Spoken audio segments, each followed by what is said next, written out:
welcome back to SporeCast, everybody. Tonight we've got Cluster Duck Mycology. Unfortunately, unassuming's at Legoland, so you guys have got to put up with me for today.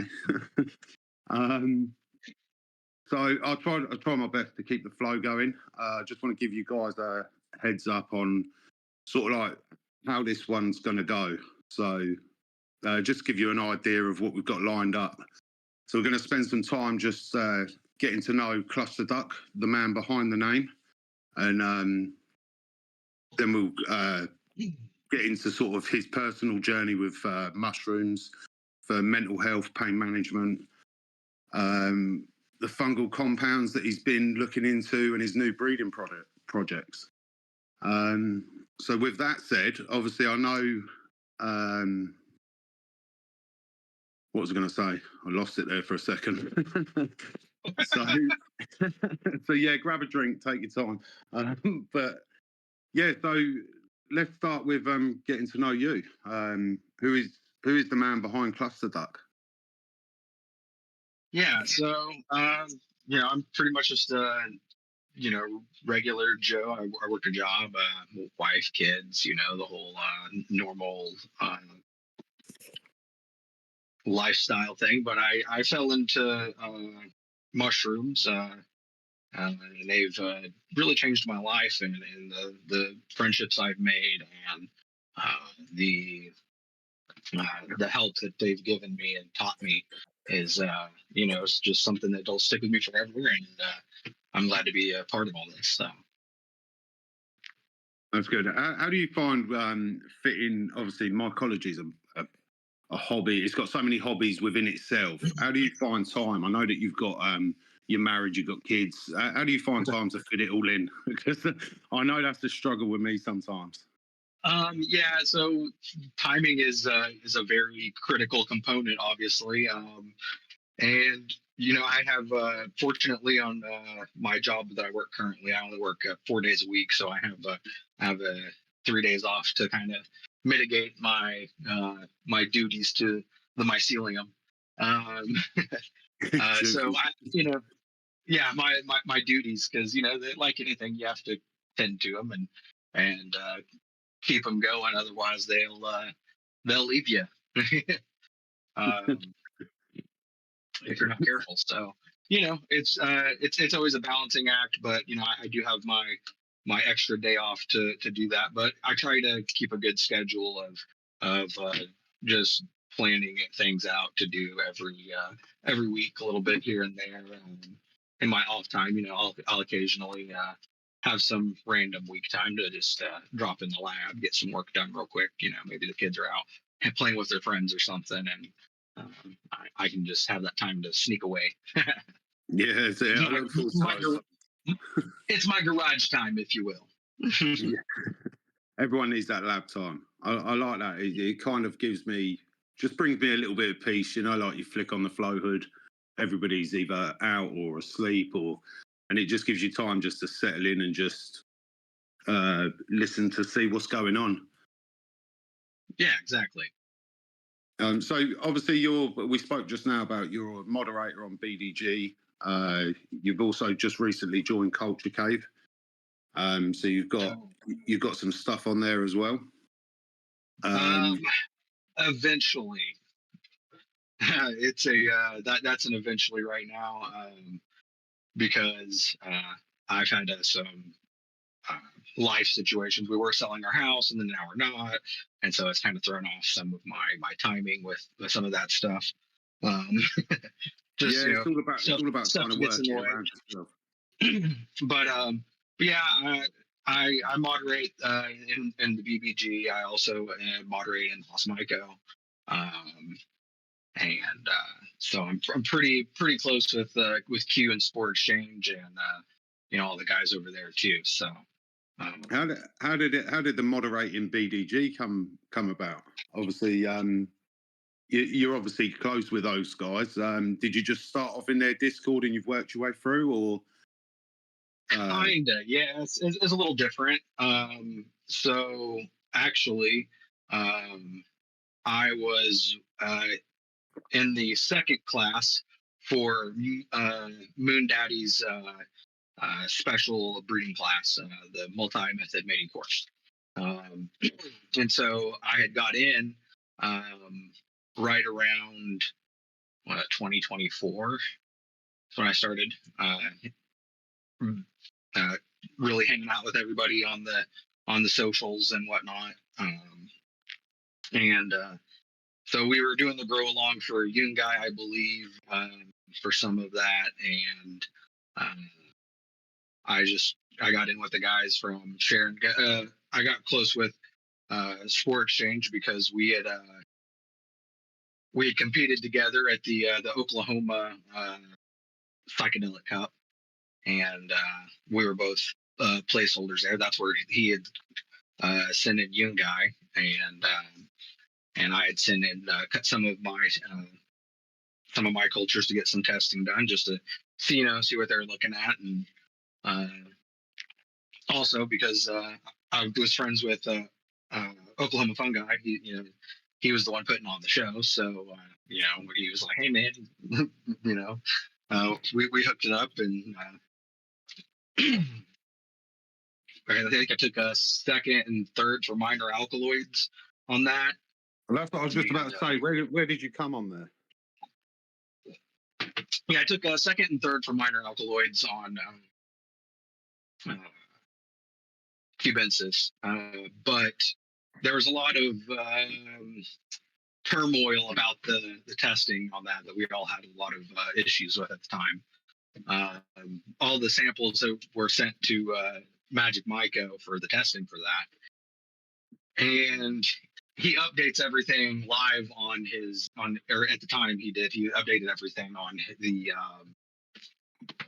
his notebook for all that stuff. And we noticed that our samples were all like opened and taken pictures of like 2 weeks before they actually ended up getting tested. And so there's a lot of behind the scenes of us going, well, did our stuff actually test what it tested at? Blah, blah, blah. So yeah, it was a little bit crazy in that room. Yeah. And so, that's where, we let the results be what the results be. I mean, it's fine. But we just, we had a lot of questions about the way things were handled. And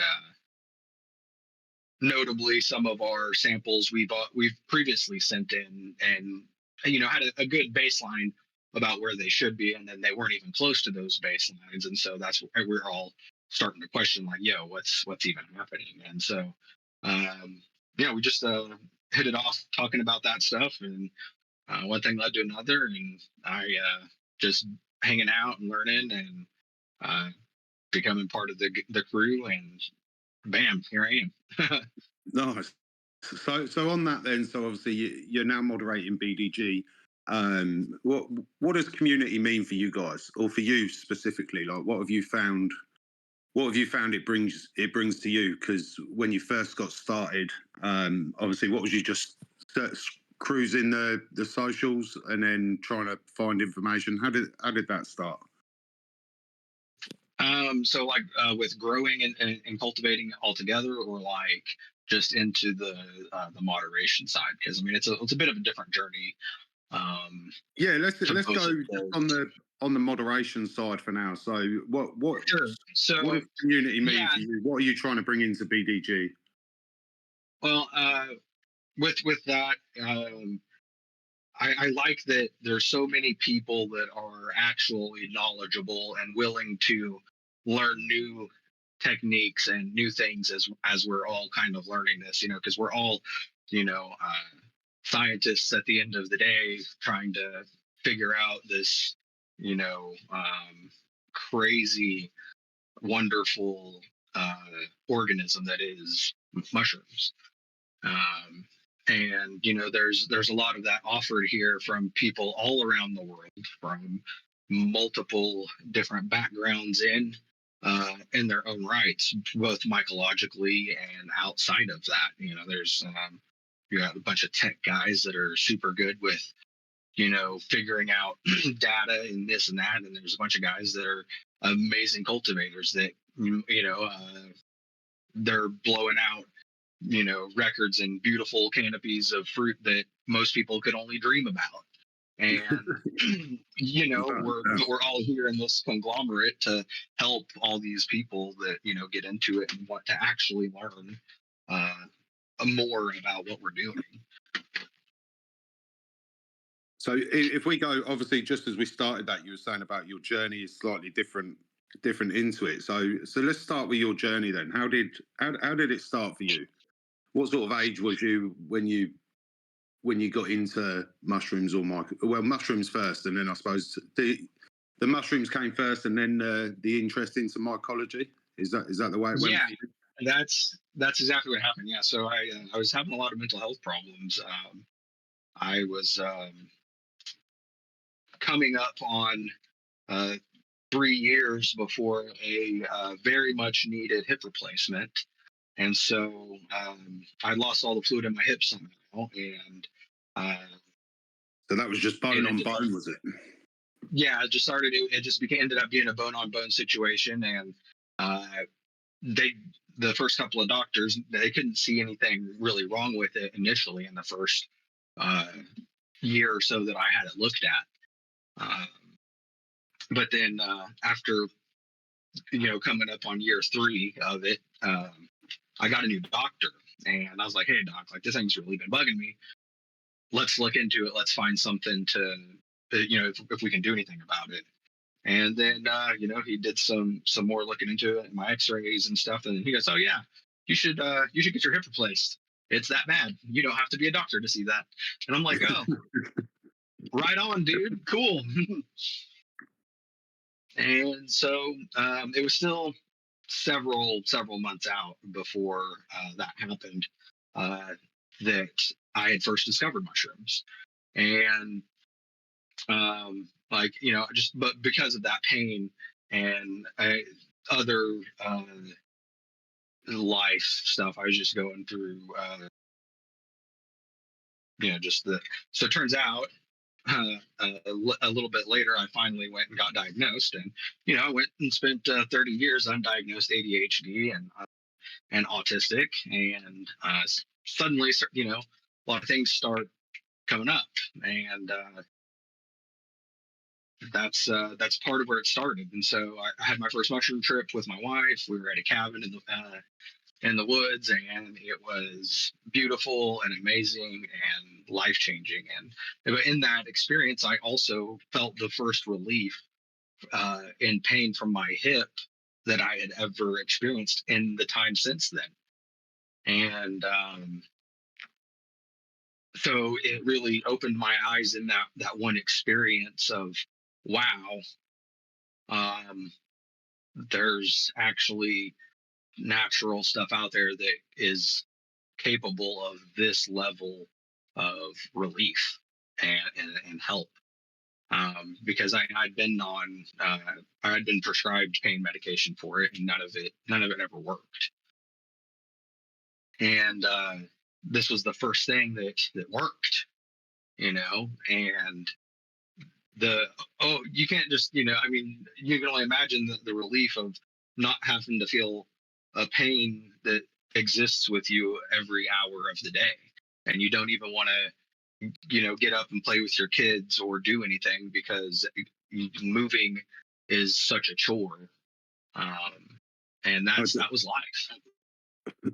Definitely. As I was saying to you earlier, one of the reasons when obviously you'd agreed to come on, I knew you were doing bits and pieces, and you mentioned to me that you were doing the pain relief side of stuff. I briefly said to you earlier that obviously I'd torn a ligament in my knee when I'd first it was about a year before I'd started mushrooms, and I was really struggling in pain. It just wouldn't repair. Doctors were saying that I'd have to have an operation. It was like another year out. Then obviously the microdosing and the mental health side I started doing, but I realised then pretty early on, to be honest with you, that whenever I was microdosing or doing those a slightly higher trip, it would I'd get like relief in my knee, for probably a good couple of days without any pain, and the painkillers just wouldn't touch it. So yeah, definitely the bit that got me though was when I was talking to people about it in different sort of like on Reddit or bits and pieces. People were adamant that it would never have any kind of help towards repairing any sort of ligaments or pain relief or anything like that. And I just found that really hard to believe because I'd been through it and I knew it did, but it just seemed that there's so much gatekeeping involved, or just not even gatekeeping, just adamant that something won't work. That I was really interested in it. I was really intrigued in getting you on because obviously, so that people can hear the pain relief and the journey that you've had with it as well, and what you've been looking into. Yeah. So there's really not a whole lot of research out there, even academically speaking, for use of mushrooms in any capacity really for pain relief. There's coming more and more all the time, but it's just such an under researched field of possibilities. Um, but what I've noted is that even amongst certain gourmet species, even that there's lots of really powerful medicinal traits that they can carry, and one of those that is most important to us as humans is our anti-inflammatory response, and that is where mushrooms really excel in the pain relief side of things. As we've noted in testing for reishi, for example, is a fantastic one. When we get those tested, or whatever, we usually test for beta carbolines, and that's how we determine more or less their potency and use, because that's what we know to be the beneficial factors coming out of that mushroom. But I think it's often overlooked in psychedelic. Any psychoactive species, they're usually only looked at for their alkaloid content, and I'm sure that there is plenty we know there is plenty of actual relief on that side, but there's not really a lot of people asking the question of, well, what beta carbolines are present in these mushrooms also.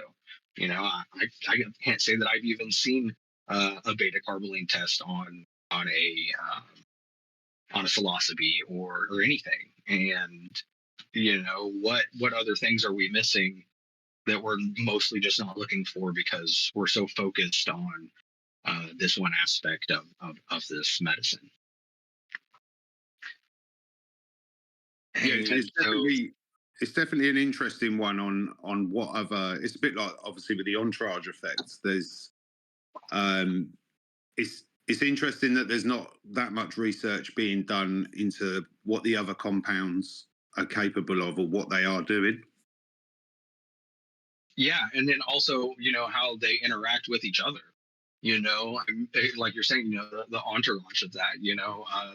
Maybe there's something that doesn't even work without that co-activation of alkaloids and beta carbolines to figure that out. Even there's not much research saying that oh yeah, this is for sure what it is. It's always just hey, we think this is what's going on. Yeah, there's a lot of thinking involved. Yeah, and not a whole lot of, and not that it's to anybody's fault. I think that some people in research, a lot of it's killed by academia, in its own right. They don't want things to be known about things that actually help. We got put behind for a lot of years though, didn't we, on the research that was being done into it. Yeah, But the good thing is, I think, because there's so many, it seems to be like we're in this new psychedelic era where the research and stuff is starting to gear up and is starting to actually come to fruition on what those active compounds are doing, or what those compounds are doing, not necessarily the active ones. yeah. So what I was And going to say was, obviously, I know we've kind of gone off track on the beginning of your journey there. So when you yeah, started, obviously you had the journey with your wife in the cabin. Was that something that you grown, or when did the growing start from there? yeah. So that was something I got some from a very very close friend of mine, and that I trusted for those types of things. And after having that experience, though, for what I paid for it, I was like, "There's absolutely no fucking way I can continue to do this reasonably." Um, um, so the autistic side of me said, "Hey, can't be too fucking hard to grow this shit, right? It grows in shit after all." Pardon, but you know, and so that's when I got looking into it and looking how to do this. Every little piece of it to see, what am I really getting into? Starting this hobby and this, this experience. If I so continued to go down this path of experiencing what they've offered me. And so I started doing the research. I read everything across every single Reddit board that existed. Um, everything from Philly Golden Teacher, Mr. 90-second Mycology himself, which, crazy to follow up behind that. Awesome. Like a guy that I've learned, veritably a mountain of knowledge from, all for free. Because, I think that's another important thing, is that, the information that's out there, you can find it. So, a lot of it, there's no reason to gatekeep uh, what's able to be out there, other than just sharing your own experience. And if some people like to follow it and learn something from it, that's great. And if not, hey, that's cool too. Maybe you connect some other way with them, and you know that's just one of those aspects that we all have been fortunate to be a part of, and getting to these friendships and places that mushrooms have all taken us. But um yeah, Definitely. so So on that then, so your so once you did your first grow, what did you decide to do? Did you make your own grain? Did you buy the grain bags? What yeah, was your so process for your first grain, and what did it end up like? yeah, so my very first grow was Uncle Ben's grow, and Uncle because I Ben's win figured again. Uncle Ben's wins again. And but yeah, I just figured, without a whole lot of investment, to see if this was even something I was interested in, besides netting myself some medicine. Uh, at the time, that was pretty much the only goal, was just being able to have that experience for myself, and in my own uh, manner of choosing, so to speak. If I wanted to go deeper into the pool or not, that was something I could do on a whim. It's a great way to Not that dip your toe, isn't it?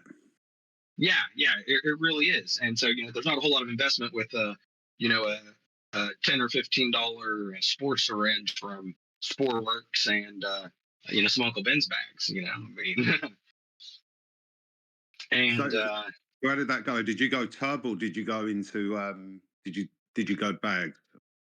yeah, so I did tubs for a while. Shoe boxes is just pretty basic, nothing that uh, every other person hasn't probably done at one point in time. Um, and it wasn't until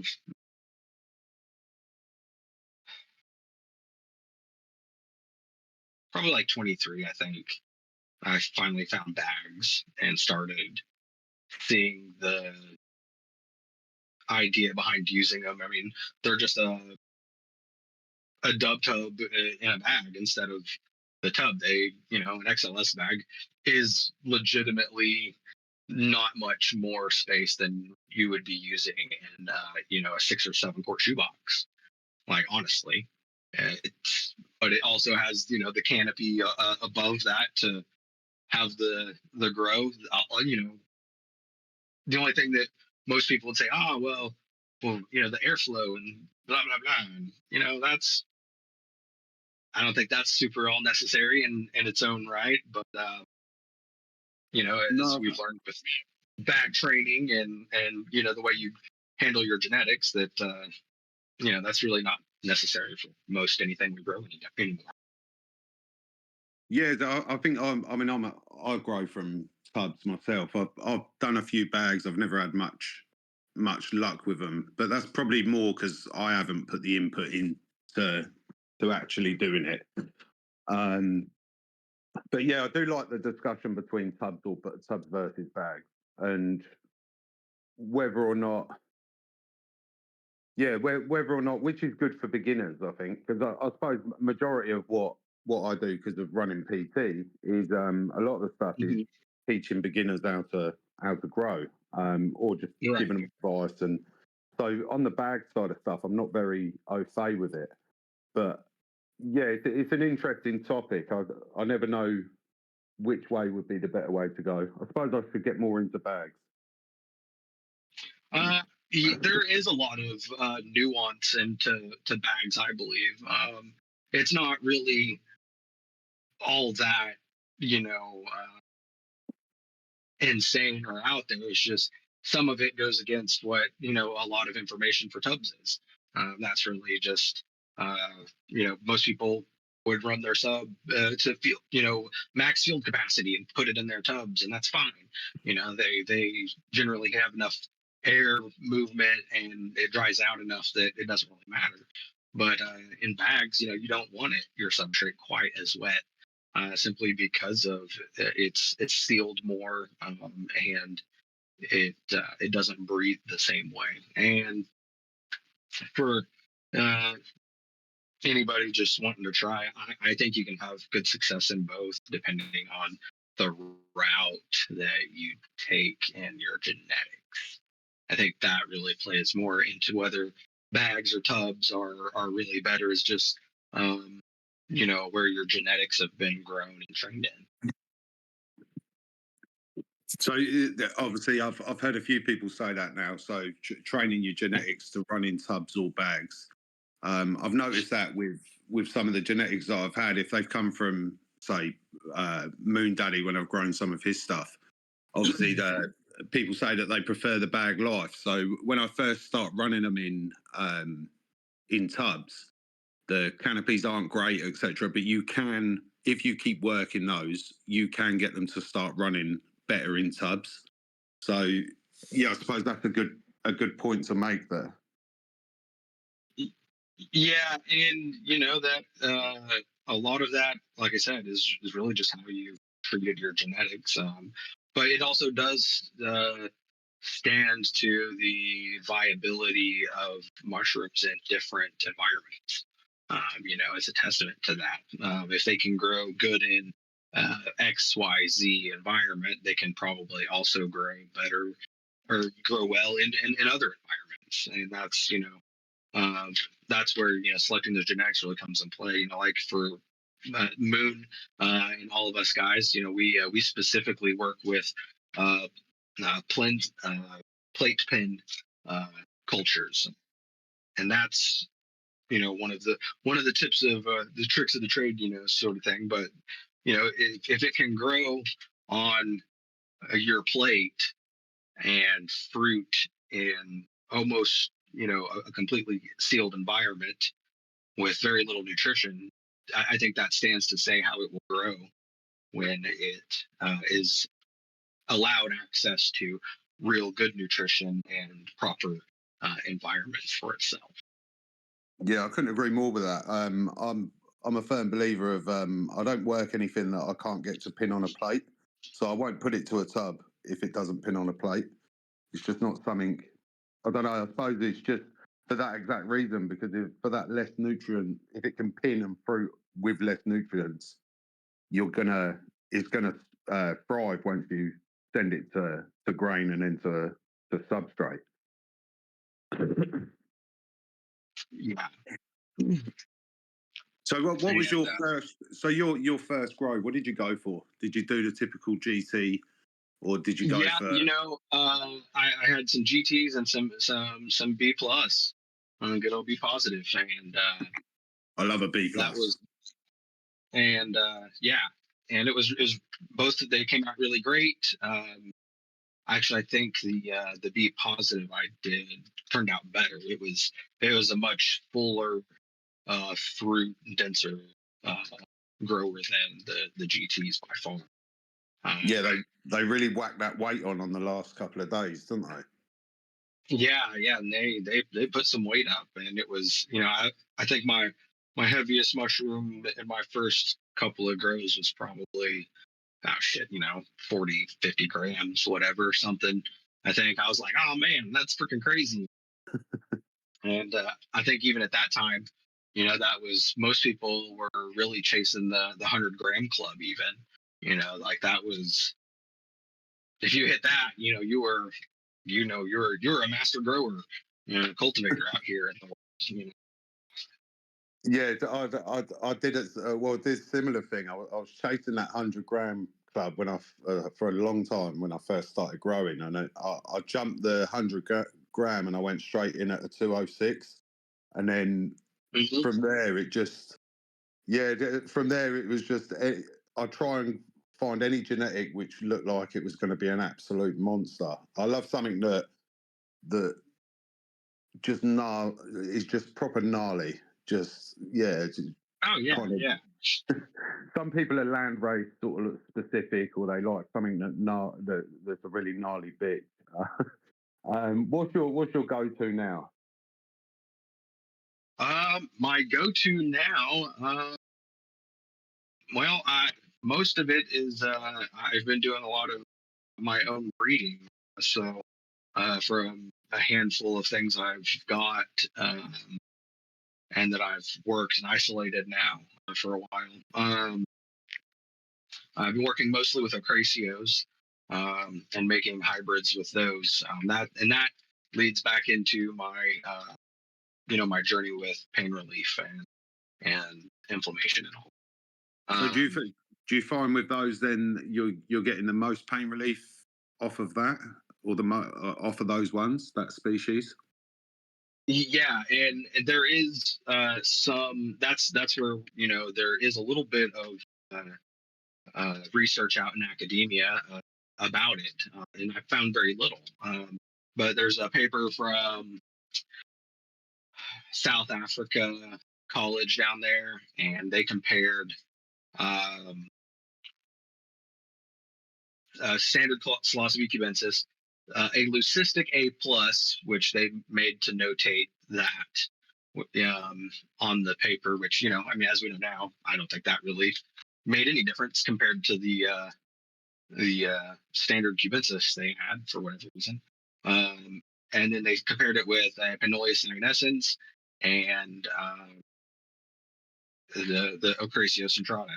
And there's not a whole lot of other pairs. I think there might be one more from Michigan, I think, that has mentioned Ocraceo centrata as an anti-inflammatory. And in their testing, they just did some basic water draw and test it out on whatever they're however they're doing it on the cells, seeing if it shut off the chitosines and whatever for your inflammation response. And so, doing a water extract is, of course, it's going to pull out, your alkaloids and what that everybody's expecting, and that's what the paper was about. It was mostly about if if psilocybin itself was having this effect.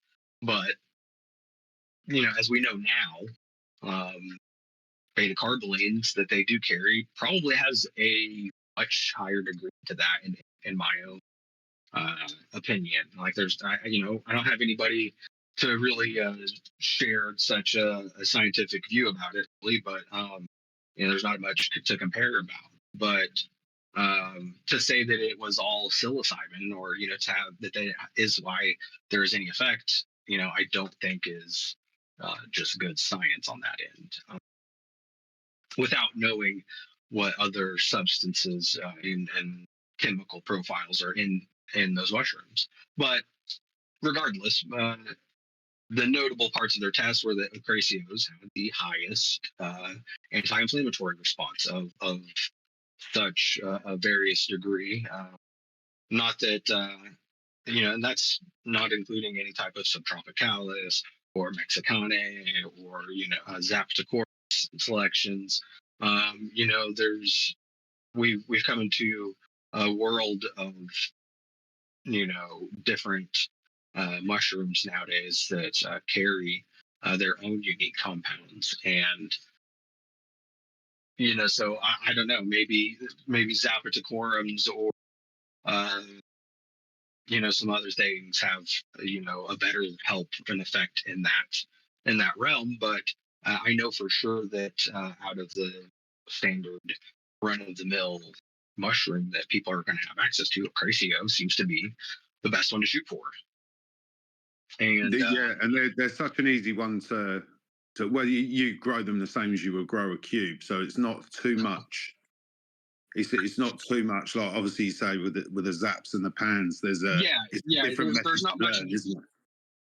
Yeah, there's not much more to learn. It's the same process. It's going to grow the same, other than I'm a proponent of much higher spawn ratios, but that's just my own experience. But also, notably, Ocraceos don't really produce a lot or a vast quantity of fruit. I mean, that we've got some cuts coming in now that people have been growing for a while and isolating, that are finally putting on some decent weight. But there's not really as much bulk viability for us, those of us that do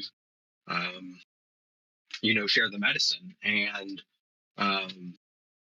so it drives costs up a bit, because trying to sell a pound's worth of Ocraceo is way different than getting together a pound of cubensis, in that regard. Yeah, definitely. So is that what got you interested into breeding then? Was to try and get those bigger ones? Or? Yeah, well, to some degree, yeah. The size is part of that, but also I think the phenotypical expressions are vastly just more available in cubensis, and being able to cross those and hopefully get a mushroom that is getting more bulk and but maintaining all the useful alkaloids and polyphenols that or beta glucans, that not polyphenols, that are available in Ocraceos, but having them to be more available. And that's been my goal, is to just make it more accessible by size, volume. That's all you can do. That's great. Everybody wants a bigger one.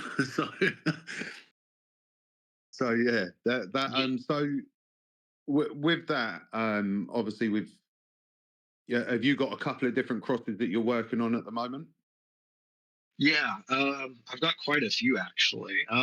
One of my current ones that's I would say my baby right now. I call him Gleek. He is a cross of galactic gorilla and black cap Ocraceo. Oh, nice. And I have him backbred to another black cap Ocraceo, and also to the blue sunburst okra from bus driver on over on uh, the So other you Discord. said you backbred that. What? Obviously, I'm not really into breeding. So what does that involve? Yeah, so I bred originally the galactic gorilla and the black cap ocrasio together to get gleek, and Mhm. then I bred the gleek back to the ocrasio again to hopefully in this new iteration gain more of the ocrasio genetic profile and hopefully still maintaining the size that I was able to yield out of gleek. Oh, that's interesting. Yeah. Wow. So it was that back to the same black cap, or was that a different genetic that you bred it back to? Yes, the same one. We bred it back to its parent genetic. Yeah. So what challenges come with that when you're doing that? I can imagine. Obviously, you've got to do it. You've got to grow it out. Then, yeah, when you are doing that, are you ever getting something and you think, "Ah, oh, fuck it, I should have done this," or "I've chased the wrong bit"? Does it ever get? Yeah. What sort of challenges have you come across? So, man, it's mostly getting them to cooperate and breed together has been, um, I would say, the hardest, most difficult part because I'm so particular about what it's looking like before I'm moving on with it. And, but at the same time, I have to take a little bit of what it is just because uh, it's going to be something new. And, you don't necessarily get to choose once it's made certain decisions about its breeding. No, not yet. Anyway. Yeah, not yet. So, but they've been relatively easy to grow though, with good results. I mean, my first fruiting of gleek when I did the original cross, the very first fruit, 300 grams right off the bat. It was 300 grams across the whole bag, was it? No, the first fruit, The first fruit. the first fruit. Wow. Yeah, not the whole bag, just the first fruit. Oh wow. So so then with that, so you grew that out, you got that 300 grammer, and then did you Yeah. clone that or did you return it to Spore? Oh, I did both. So you did both. So is that the one then that you then bred back to the black cap? Yeah, so I took the F1 of that from the spore, and I grew out the first run of that, and then that is what I bred back to the black cap. And And have I you also fruited that have you how far have you got with that next one? I have it fruiting right now. Well, it's not fruiting yet. It's spawned. It's about 5 days in, I think. See what's today's the 18th, and I spawned 6 days. It's 6 days in. Okay. So yeah, you're not far off from finding out where what's going on.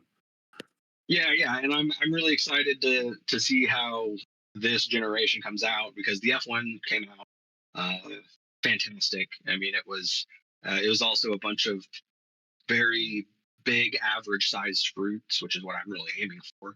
I wasn't trying to grab a whole bag full of monsters, but they the F1 I just I grabbed a couple of random ones that I've grown and it's thrown out some more 100+ gram fruits and it's F1 and those some of one of the selections of those is what I've got currently using for that. And then I have another one that I've crossed it with the blue sunburst ratio. Um, that one I'm very excited to see because on plate so far it has been a beast, and it actually the bag's colonized already. It was colonized on day 4. And you couldn't see, yeah, you couldn't see any dry spots that weren't connected with mycelium on my bag. And, I don't know how far the inside was or wasn't, but it was all touching by day 4. So pretty. That wants to go. And it's got that blue sunburst looks incredible as well. Yeah, it was actually what the reason I've been excited about it is because I did fruit that by itself also, and I think on the first or second flush, I yielded a 92-gram fruit out of it in a bag for the first time. Straight from spore to bag, and bam, and which is pretty crazy for ocraceos. Most people aren't pulling ocraceos that big, at least not that I've seen or been shared too many of. Not saying that they're not, but they're. I probably know most of the guys that are growing them. No, I mean, I agree with you. I've seen the odd sort of one or two where someone's got one the length of their arm, but yeah, they don't really. They don't come through that big as a general rule to thumb. Yeah, and that's just part of it. It's you get what you get sometimes, and sometimes you get lucky, and sometimes you don't. And when you're dealing with spore, that's just how the cookie crumbles. Well, okay, so we got a question there in the chat. So Triptronics has said, how close was the alkaloid profile from the cross with the original black cap? Did you get it tested? No, I haven't had Gleek tested yet at all, because now I did get some testing back on its sister, Great Ape. My good friend, Mr. Michael Logical with Black Forest Cultures in here. He grew the current iteration I have of that. It's a Grape Ape. It's one of my ape cultures I crossed with the same black cap, Ocrasio. And so that one came back at 2.63% from the clone that I sent to him that he grew out. And actually, Triptronics are the ones who tested it. And it came in at 2.63. And I know that the parent ape on that tested in at around 1.6 something or other, and then the Ocrasio was 1.3 total, and so for it to have gained, essentially the addition of both of those is pretty nuts. And I'm hoping to find out more on Gleek, because I think Gleek is the stronger culture of the two. The parent Galactic Gorilla tested at just like 2.1%, and so I think and also just based on my own observations of how it looks as a fruit, I think that they're going to be in the that upper 2 to 3 range. Yeah, it's definitely going to be interesting when you get. I want to see those results once you do get them. Once you do get them tested. Me too. And then I've also got another one that I've got that's it's fruiting also right now, and I'm calling this one Vanta Black, because it's the black #1 ape crossed with my black Apocratio, and so black on black, you can only, yeah, and so the double black, so we're going with Vanta Black on it, and I the black #1 culture that that I got it from was, one that tested at what 2.9 or something like that, 3, like way up there, like insane amount of alkaloids for ape culture. Um, Yeah, that's insane, especially if you can then cross that to a black cap. The yeah, result off of that. and I'm excited because in Great Apes profile, it did retain a very high level of those minor alkaloids, which I think I have that up on my Instagram. I think I have that test posted. If not, I'll repost it here after the podcast. But or Mike's got it too. It's actually his culture. He sent it in and had it tested and did all the work. But as far as that goes, but you can still see the breakdown of it and how vastly higher it is in all of its minors compared to your standard cubensis only test. You can compare it to any other regular ape or cat or toke or whatever, and it's still got more.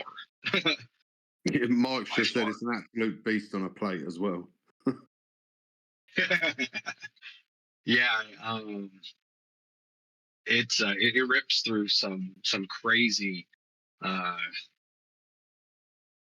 crazy fast on the plates. It likes to eat,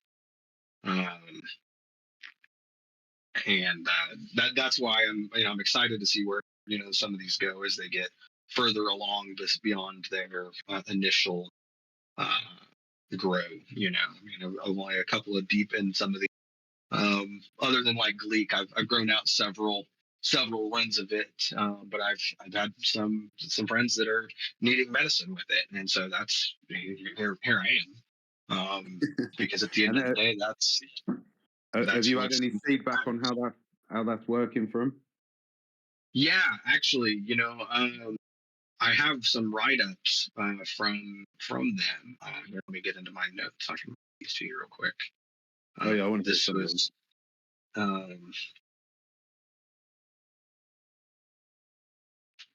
this one. They say, I woke up Saturday morning with what felt like 2 months out of MVD surgery. The top, middle, left side of my head felt like a lot of pressure, and it was like vibrating a foot off my head and stabbing pain in my left eye and temple. Hard to explain, but it's similar to the pressure of a head cold times 10. I took 0.45 grams at 8:15 on Saturday, and within 15 minutes, I was feeling relief. By an hour, the pressure was almost gone. By 2 hours, I was pain-free, and it gave me about 10 hours to talk without hurting, smile, eat, touch my face, be somewhere. I never got a crampy stomach like all the other mushrooms do to me, and I'm going to try a little more on Wednesday. What I've noticed on using things like this for pain is when you're in intense pain, it takes it away, which is amazing. But the next day, it comes back more painful, she says. But this one hasn't done that, and she says it's worth it to get a little glimpse of a better life. Thank you for sharing. Wow, that's incredible. That's got to be nice to receive. Yeah, and that was from a close friend in the community, and so they've had access to mushrooms of all kinds, and still that was what finally gave them relief, which I think is so amazing that I was able to provide that. And that must help you keep your drive going for what you're doing when you're receiving that type of oh feedback. Yeah, absolutely. I love hearing that what I am doing is helping somebody beyond the standard measure of care that they would get from a hospital that would just feed them another man-made pill that isn't going to actually help their problem. It's just going to mask it. And even if it does that, if you're lucky, all the other problems that stem from taking those medications and such. There's that's the thing with pharmaceuticals, is that it's the side effects that people get from it, and then it's It's a knock-on effect, isn't it? I think a lot of people have had their experiences with pharmaceuticals, but the good thing about mushrooms is you don't get that. It doesn't allow you to get that addiction towards it, or even like with that, where they've said about the sickness or the that nausea was lower. That's Yeah, what I love about like the black caps or the orcs. I love that about them is that they're such a lighter body load. So crossing that with yeah, something like an ape is incredible, really. yeah, and and hopefully that's part of it, because she took a 0.45 grams. That's that's a microdose, if anyone's ever had one, for a species, and to have that kind of relief on such a low dose is, I think, what is the important part, because I think to any degree, once you hit a certain level of alkaloids present, whether you're taking 3 grams or one, you're going to get some level of relief uh, in that time frame. But not everybody wants to be, melting their face off just for some pain relief. You know what I'm saying? And so I think to some degree, the potency of that has a lot of help in that realm. Well, yeah, I think that's a great thing because you could, like you said, it's a 0.45 or um, you you're not going to get the visuals. You can go on about your daily life, Yeah, and you're just getting the pain relief. You're receiving the benefit rather than anything else. So yeah, you can exactly. actually just, I don't know, you can get yourself to the shop, or you can get a bit more movement around your garden or something like that if you're trying to exercise your knee off, or whatever it is that is causing you the Yeah, problem. Just a bit of mobility absolutely. sometimes. Yeah, exactly. Even a little bit for most people is life saving. To like, um, it's crazy the way pain can change you when you're dealing with chronic issues all the time. And to provide not only physical relief, but also that mental relief, because you're no longer experiencing physical pain, is also just its own. Uh, It's also the benefit that your family members get, like you said, like that when you're in that chronic pain, um, you become shitty. You like, not yeah, as in yeah. Everything that somebody asks you a question, you're snappy. It's just it has a knock-on effect, and it's not just the person who's in pain that's going to be affected. Is everybody that's around you at the time. Or I know when I'm in exactly. pain, it is. Yeah, it's that's exactly the point. Is that you don't really realize how you're affecting everyone else either when you're in that state. And it's nice to, like I said, it's just nice to be able to provide relief to people in any form. No, that's incredible. Yeah, it's so nice to hear that somebody's putting in that work to find that relief for people. Yeah, and so one thing that is most notable, I guess, about uh, me is I most everybody that gets into mycology, into some with any amount of seriousness, eventually kind of becomes a vendor and vends out their stuff, because it's just people want it. It's good money, so for some people, um, and if you're doing cool stuff, but um, that's one thing that I've pretty much not done for most of my journey. I've tried to keep it very much a hobby that I can just turn to and be part of. Now, I like providing this medicine to people, though, so that's one of my goals this year, is to get some of this out uh, to those that are So engaged in that level it, of. it over the work. next sort of over the next let's say 5 years or so, um, are you planning on trying to get that? Because I know over in the States, you guys have got a lot of states where it's becoming decriminalised or it's actually in stores. Like we was talking to Mycelial Madness on the podcast that we was talking to there. He's got his in storefronts for medicinal purposes, obviously. So is that your future plan to do something like that?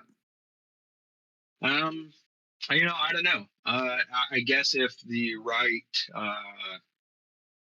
scenario for it presented itself, there's a possibility of that. I really like being a lab monkey that gets to just research things for my own curiosity, but also to help others, and in any way that is. And so, um, I would like to get to be involved more at a university level or something. I mean, I don't know if it's going to work because of the legalities around stuff here. It's so this way and that way, and we're only still um, marching through that. So I Yeah, don't know. it's Um, constantly changing and adapting, isn't it?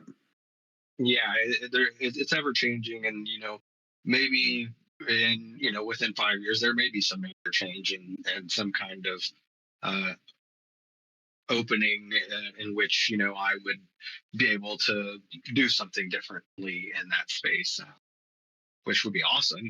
I wish I could just be somebody's paid fucking lab monkey and, grow the best mushrooms in the world for medicine and, do what I think I'm doing is the best for people the world over to some degree. And yeah, I don't know, just helping people That would out. be a But dream, wouldn't it? yeah, That would that's definitely the be a dream. dream to be able to do something like that. But yeah, but I will be opening up a bit of my access this year of to have some of these cultures once they're stable and where I want them to be at to be shared. Because I don't want to just uh, have something and say, all right, well, I did this and it's pretty great, so we're just gonna put it out and see how it runs. But I'm very selective with what I want to share and what I think is not going to be Yeah, no, that's the thing is wasted that's what's going to upon. mean more, isn't it? When people are when you're on Culture Cave and or wherever it is that you are doing it, the effort and the work that you've put into it is what people are getting back. That and handing that out to people, getting that spread around the world so everybody else can feel that benefit too. Yeah, exactly. And so I'm glad that I'll be able to do that to some capacity this year. I'm still trying to figure out how I want to do things because my time for doing a lot of that stuff is pretty slim. I only have so much time to deal with this on top of my other life duties, and we'll see where things go, and I hope to have some nominal offerings for people outside of the homie friend group before too long now. Oh, that'd be awesome. So just shifting gears slightly, what would you say one of the biggest things that you wish you would have learned earlier or sooner on in your journey when it comes to cultivation? Ooh, that's a good one, honestly. I guess I would say um,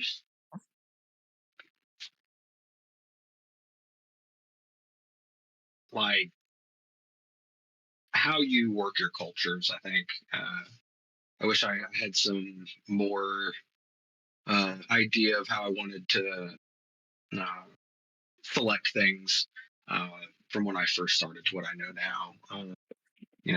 Sterile tech and is always right up there too. You know, having a flow head to work under is a billion times better than doing a still air box. But you can do both. I've done both,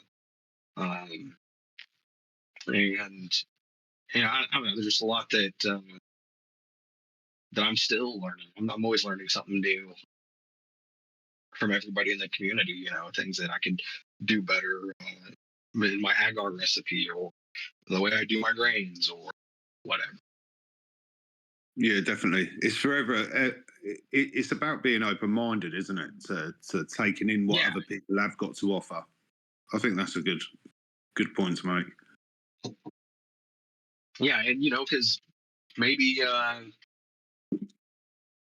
maybe the way I was hydrating something previous to learn, hearing out from somebody else was maybe not as efficient or whatever. I mean, any number of things you could continue to just try on, and I'm grateful that I have such an availability to try different things, and even if they don't work, oh well, it's not really affecting me overall, to lose out on something not working. In fact, usually I learn more in that than I do in it going right. Well, yeah, to be fair, I find the same thing. I need it to go wrong before I can see what it's supposed to do when it goes right. But yeah, I Yeah, want to know what not to do. yeah, and knowing what not to do, or if something does go wrong, if you're if you remember what you were doing at the time, being able to sit back and look and be like, okay, well, maybe I was rushing my my sterile process through, and that's why I lost two of these bags on the screen. When I was doing something, I was maybe being a little careless, because like anything, none of us are immune to getting comfortable and complacent in the way we do things, and sometimes life just has you down a certain barrel, and you're like, okay, well, I've got all these cultures that need transferred, and I need to do uh, plate pours or something, and maybe just trying to get it done, you know didn't wipe something down right, or you didn't let your flow hood run long enough, or any number of things. But as long as you know what you're doing and keep track of that, it's easy to adjust from any mistakes that you have. Um, when I first started, I kept a journal of every little thing I did, to see where I may have went wrong or not. And now I'm just like, nah, yeah, that one probably messed up because I was being a shit ass. I definitely feel that. Yeah, I used to write everything down when I first started, and now everything's kind of in my head. You kind of just get a feel for it in the end, and you can Yeah, see. yeah. Eventually, you get there, and you're just like, all right, well, we'll just do this and this, and sometimes you run into things. You're like, oh, well, look, this plate's contaminated, but I really need this particular uh, sample, so I'm gonna do some trap doors, or some sequester to keep it cleaned up, and you don't even worry about when you do mess up, because you can fix it. Yeah, that's exactly it. Well, you learn from the mess ups. You learn how to Yeah, move from the forward. mess ups, you learn how to just go through it and Yeah, move on. definitely. So I've got a couple of quick fire questions that I just All right. wanted to run through. So obviously, favourite species. I think we know what that is. um, yeah, I've got favourite mushroom to grow. Have you got one in particular that you like? Um, Actually, in seriousness, one of my favorites that I have grown was Byron Bay Pinolia sinensis. Oh, And I got nice. I that haven't one grown from it yet. I got that one from my good friend Q, What the Fungi, and that one was one of my favorite pans to have grown and consumed. Actually, in those terms, I'm really a big fan of Panolius also. I think more for the mental side than the physical side. And they've been very nice to me. And what a world of difference that experience is. Uh, versus even cubensis on the same level. So what about so next one is agar or liquid culture? What's your go-to for inoculation? No, agar all day. I use liquid culture for exactly one thing, and that's for remonocariotization. And then what have we got here? Most memorable grow. Ooh, my most memorable.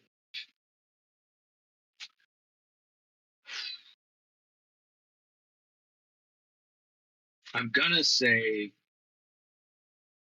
either my first bag of Gleek, because it was such a crazy uh, F0 fruit, and then even the subsequent fruits in the flush were all just ridiculously huge. It's a tie between that one and my very first bag of iceberg that I grew, and I still keep that culture around because it's my baby, and it's another one.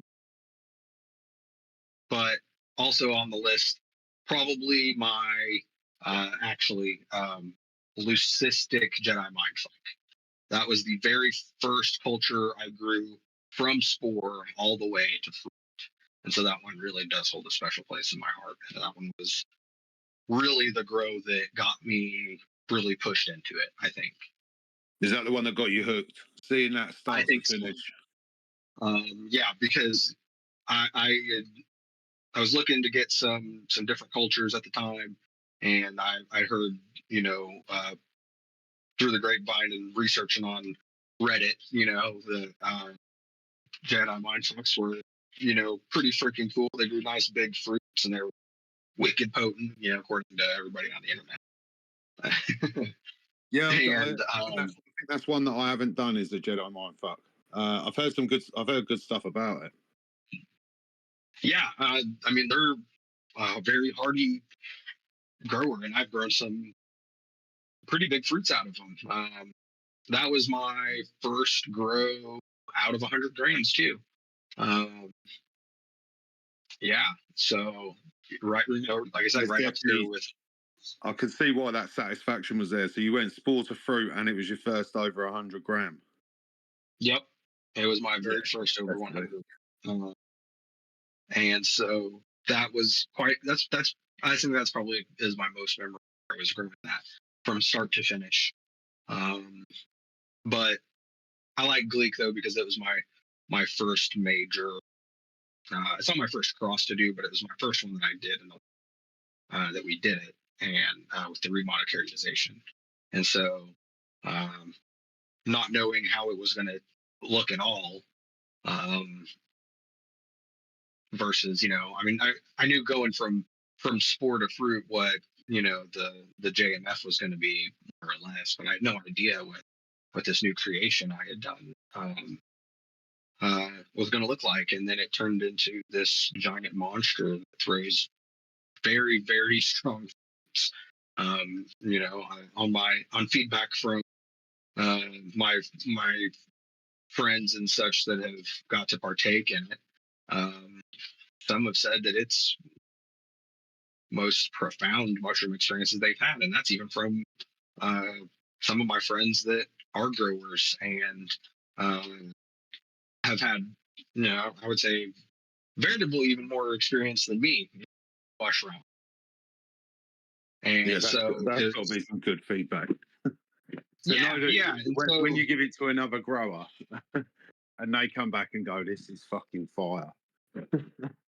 Yeah, and it's a really cool feeling, to something that you picked and selected and did all the work for to actually be appreciated by someone else.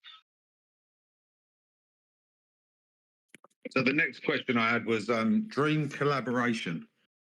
Is there anybody that you would really like to collab with?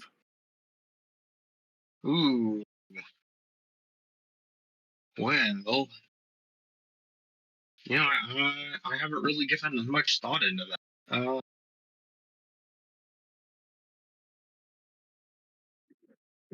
hmm.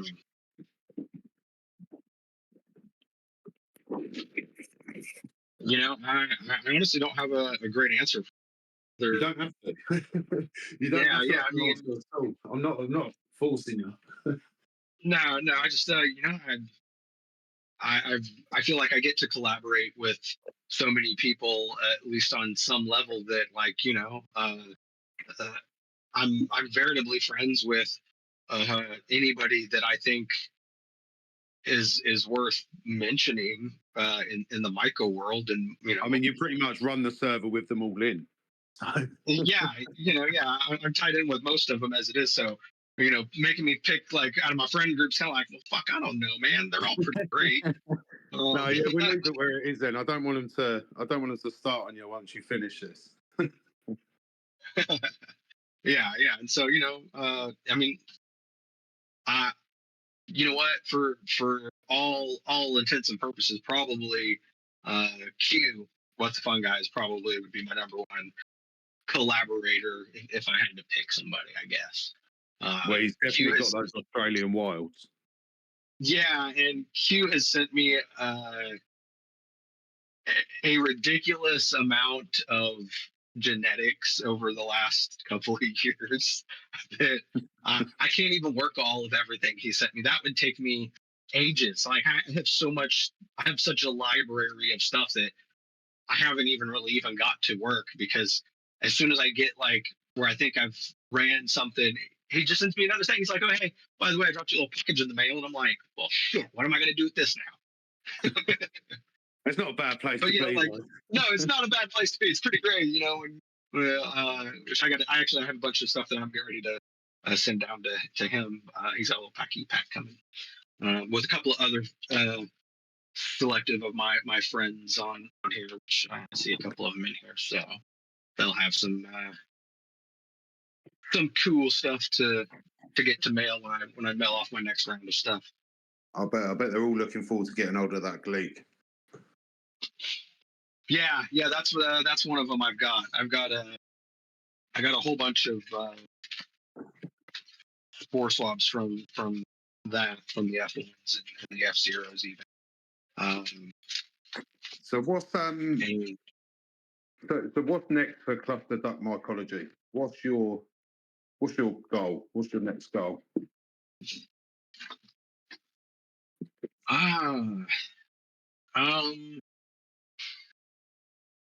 take over the Denver Cup this year. That's my goal for the rest of the year.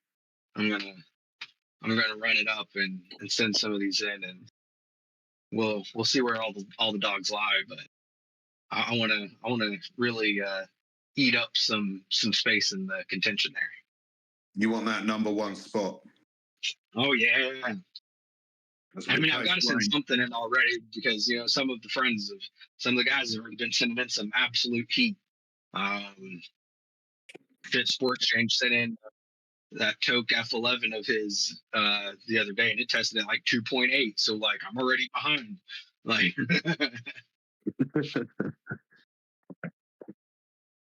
So what was I going to say? Obviously, what we haven't done so far is obviously for the people that obviously are getting to know you during this podcast. Where's some of the places that they can follow your progress, and obviously you got an Instagram. You're over on BDG. Do you want to shout out yeah, any of your socials so they can find you? We can drop some links as well. yeah.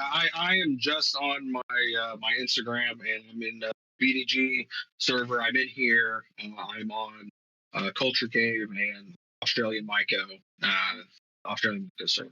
Uh, those are my homes, so to speak, online, and I can pretty much be added and reached on most of those of those specifically for anybody on.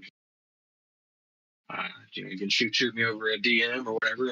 Pretty open to chatting with anybody or whatever, because uh, that's what I'm in it for. I like to talk with other people and hear what they think, and what they're doing in mycology, because everybody's got their own like niche of things, and it's always so awesome to connect with people and why they're doing the same thing that I'm doing. That's great stuff. And then just finally, what's one message you'd like to leave with the listeners that have listened in today or will be listening into in the future?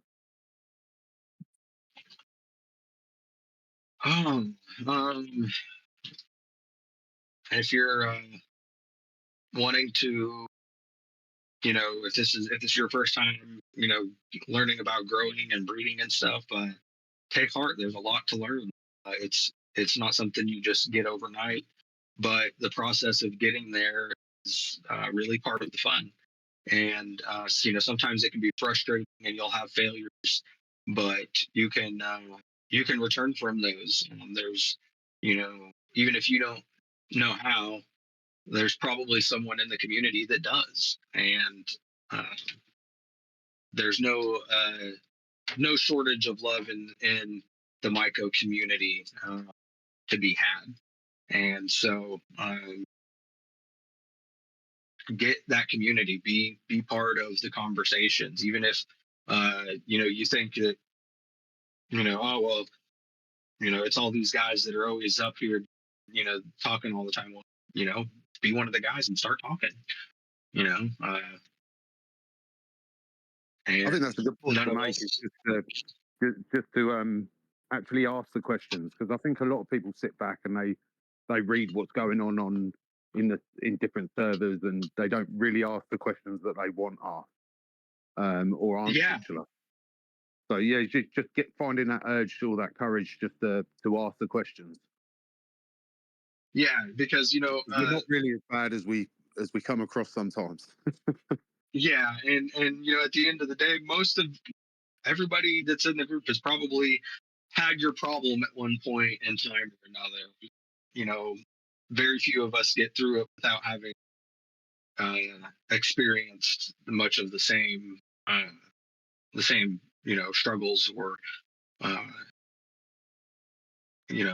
learning curves that there is in this. If you want to learn how to pour your own agar or don't, there, whether you want to get a flow hood or not, or whatever, there's infinite number of ways you can do this hobby and enjoy it and learn, and all of us are here to do that together. And if I think that's one of the things that has just really kept me in, is that there is always community here, and there's a stink every now and then, but every family's got that, their own kind of issues, and our myco family isn't any different. But generally, it's a great place to be. The friendships to be had are very special, and I'm very thankful as I've been to be a part of this journey. Yeah, I couldn't agree more. The myco community in itself, especially in Discord, the different Discord servers that are out there, there's a lot of good guys out there that are just willing to help and put in their time and effort into helping people succeed. Yeah, absolutely. And yeah, I've just put in the chat, see if anybody had any questions that they wanted to bring up, because I think we're coming up maybe an hour and a half or so. And where are we? Somebody, Sun Fraser has just said black cap gnats versus blue sunburst orcras. Looks and how different, if any difference between them. I suppose, is he talking, he must be talking about alkaloid levels maybe. Well, no, well, maybe, but so black cap natalensis is actually black cap ocratio. I mean, only a handful of people, even in the United States, actually have true natalensis as it is. So everything that was previously labeled natalensis, natal super strength, yada yada yada, are ocracios, and so it's more no different than uh, saying apes and uh, penis envy or B plus are any different. They're not. They're just isolations of the same species. But uh, they're very similar. The blue sunburst is really just another very pigmented isolation of Ocraceos. It's similar to the black caps, really. It's just work that someone else did, and they called it that. I must admit, I'm guilty of calling them gnats over, mainly because I can't say the other one properly. So yeah, I'm definitely guilty of saying it. I call them orcras, but yeah, the Yeah, I actual mean it that's doesn't roll off my tongue as well. Yeah. Um, And then yeah. Mythical has just asked, he'd love to hear what some of your future plans for genetics or what genetic teasers you've got that you're thinking about doing, maybe. Cool. So I do have some stuff that I haven't really talked much about my handful of projects, but I have a plethora of other projects that one I just got done. The first fruiting of I've called this one Andrani, which is a Hindu goddess, and I crossbred Astral Gates from Sport Exchange, and I crossed that with Indian Graveyard from Moon Daddy, and yeah, and so that one is a new one that I just fruited. Had the first flush, or I actually just got the second flush. I just put it in the dehydrator yesterday. So I got that one. Another one of my projects that I've been uh, working on for a long time now. Also, I call Himavat, which is another Hindu. And that one is a cross of iceberg and Shakti blue nips. And that one has been an absolute banger culture from day one. It's been a bagpacker. The average fruits have been, I would say, in the 40 plus range on an average fruit, with the upper end being in the 130, 140 gram range on several, especially in the second flush. It's been putting out much bigger fruits. So that's some of my pure cube crosses that I have working. I've also got an iceberg and Indian graveyard cross coming up. Another one that I haven't uh, fruited yet. Um, I've got Bluey Healer, which is Bluey Healer. What's that? Bluey Healer. Yeah, that one is it is a leucistic hellhound crossed with the Shakti. With Shakti what? Sorry, I think it cut out my end. The Shakti blue nips isolation. The same one from the Himavat. Nice. And then Noob has just put up a question as well. He said he can't remember whether we've covered it or not. And neither can I when I read his question. But what's one thing that you now believe? Hold on, I've got to get this right.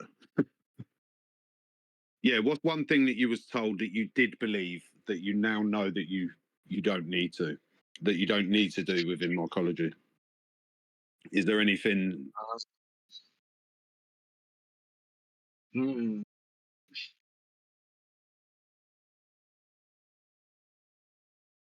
That's a tough one.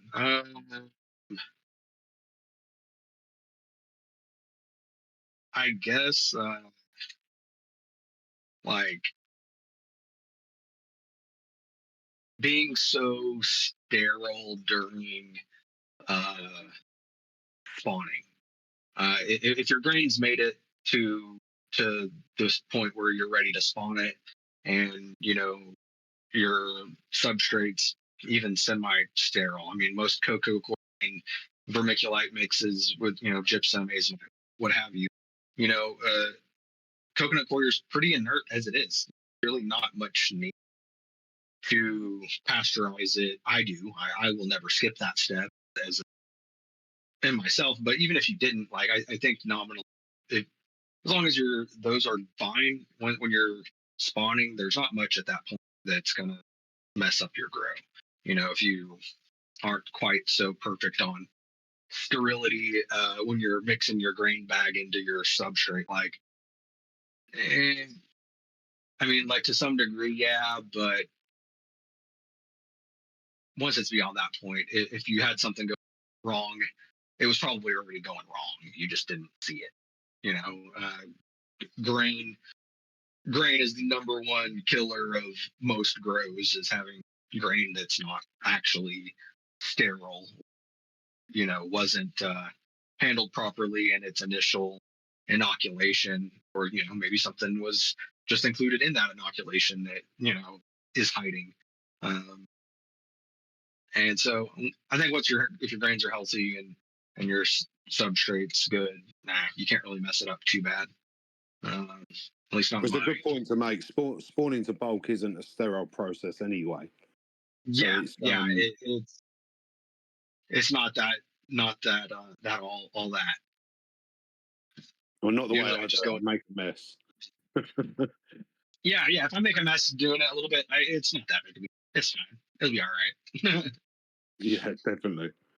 And then Trictronics has just dropped a question. He said that you mentioned Jacob from OK earlier. Yeah. Any chance you've spoken to him recently since the last event? He seems to have fell off the map.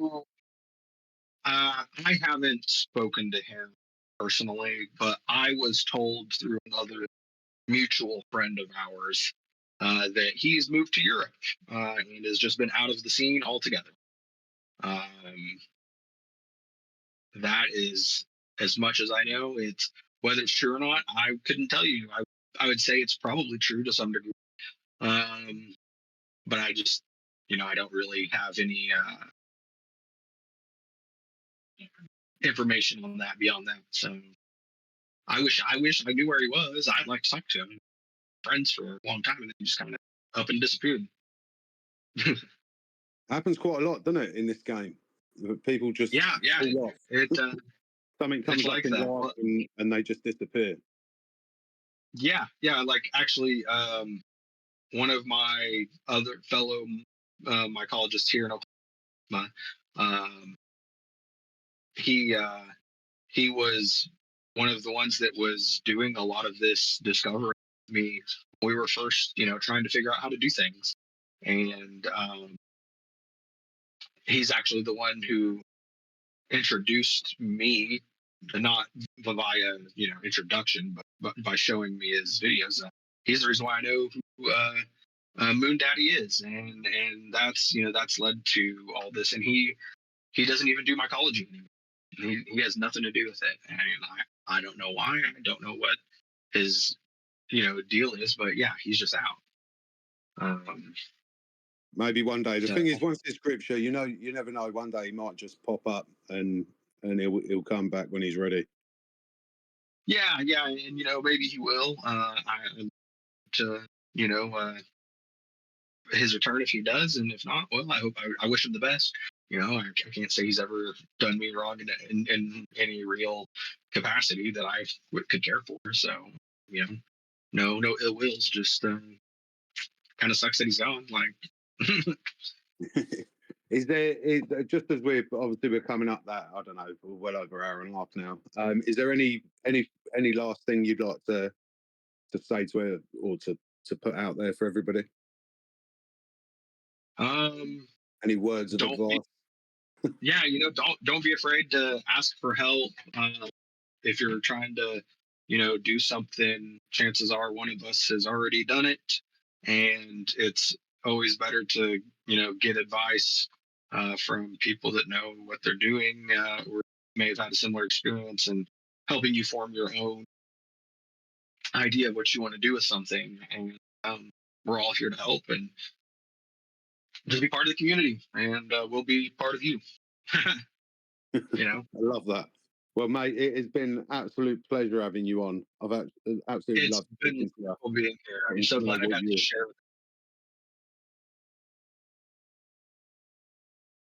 Sorry, I missed that, mate. Sorry, yeah, I was just saying it's been so wonderful. Glad I got to share with anybody. Like I said, if anybody wants to, DM or whatever through here, absolutely, just hit my box and I'll get with you. But yeah, And be friends with the people that you admire. If you like what somebody's doing, get to know them. Do whatever, but it'll take you places. Just getting yourself out there sometimes. it's definitely a ride. It's worth the journey. That's for sure. Absolutely, it's my favorite one so far. I just want to thank everybody for coming and listening and sharing along and asking questions. And yeah, that's I think that's the end.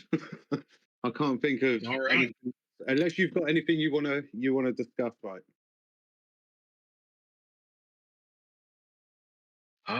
Sure. I mean, unless somebody's got I know how something. to draw these to the end, so this bit might be a bit awkward. That's it. Whatever to me. I'm just down to, like I said, help out in any way I can, answer questions, support your local mycologist. I couldn't agree more. I'd love to get you back on once you get that gleek, or once we get the black on black going, and yeah, I'd love to get you back on and discuss those. Sure thing. Yeah.